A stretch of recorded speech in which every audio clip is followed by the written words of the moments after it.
Jag ser en säl, så fin och rund. Jag är så lycklig just i denna vackra stund. Vad fan är det? Det är ett brev. Om det är räkningar så slår jag i mitt skrev.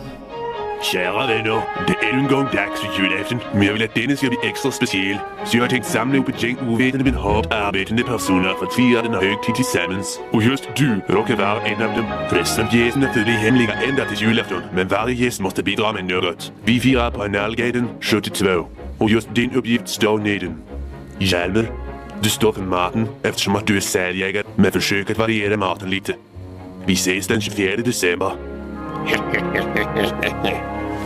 Vadå variera maten? Vet du hur jävla mycket proteiner det finns i säl?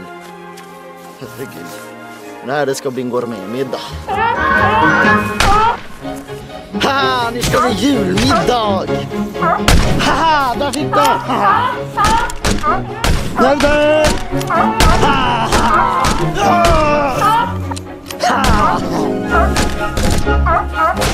Där, gömmer ner! Ja!